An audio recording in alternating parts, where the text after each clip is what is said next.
Hi there, this is Tex Beneke.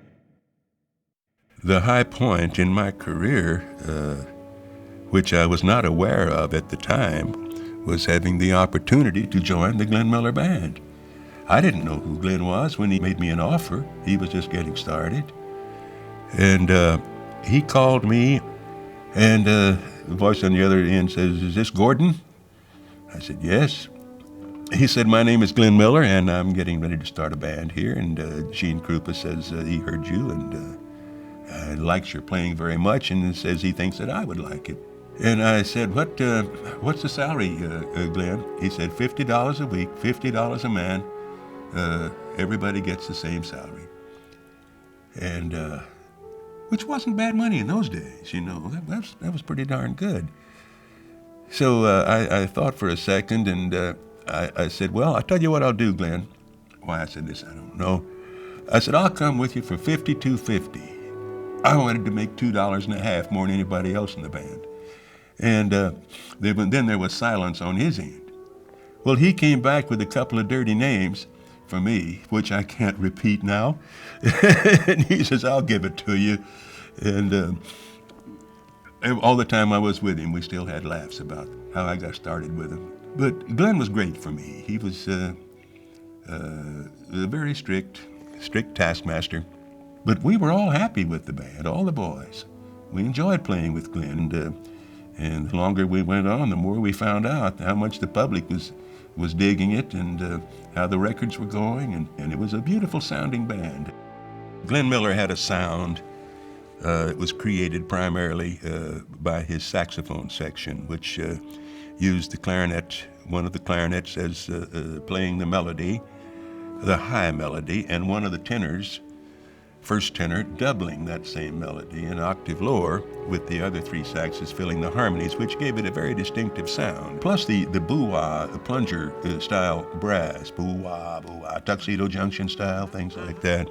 And that was Miller's invention. Chattanooga Choo Choo was from the first Glenn Miller movie, Sun Valley Serenade, which I think we did in 1941. I did this along with Paula Kelly and the Modernaires. And when Glenn passed out the parts to the vocal group and myself, we all thought that was probably one of the biggest dogs that had ever been written, and that it would never get off the ground. But sure enough, you know, it was one of our real big ones, and the first record to ever receive a gold award from RCA Victor for $1,250,000, I think, which was a lot of records in those days. Oh, In the Mood, possibly our biggest request number. Anything that was real fast, he had some crazy idea about it being called a flag waver. So I remember one thing that sticks out in my mind was when Al Klink and I did the tenor sax battle. It's such a tremendously fast tempo, it was awfully hard to play, but we got through it, and we still get calls for it.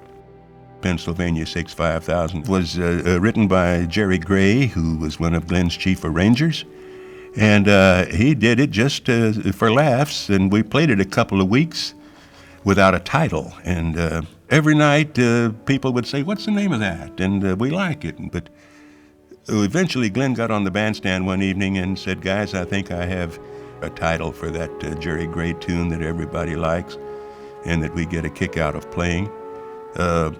He said, "I think that the telephone number of the Pennsylvania Hotel would fit this particular arrangement." Well, really, I don't have to say any more, because everyone knows how well that Pennsylvania 65000 has gone over.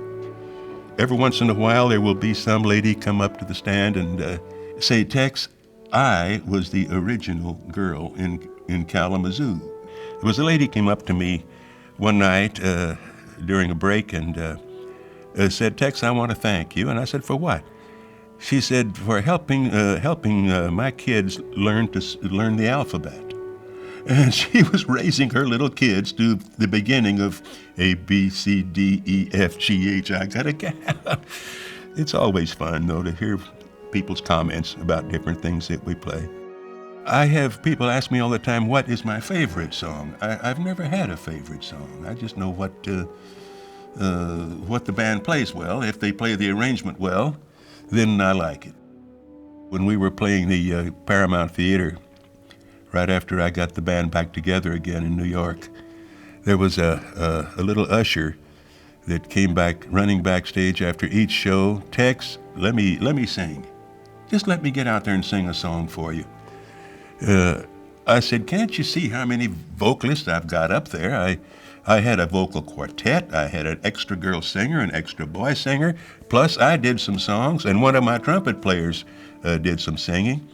I said, I can't use any more singers. I'm sorry. I said, I imagine you can sing. Well, shortly after we got out of there, I found out who this guy was, Vic Damone. And I've kicked myself ever since because I could have given him his big start.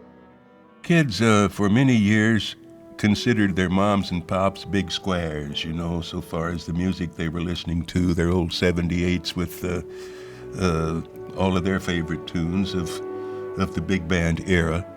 But a lot of them would go off in the corner someplace in a soundproof room and play them because they liked them. But they were ashamed to let their friends know that they liked them. And then it all started to come out, and now the kids are requesting a lot of those. They're dancing together. I'm just happy that I've had, I think, as good a life as any musician has ever had. It's been my pleasure.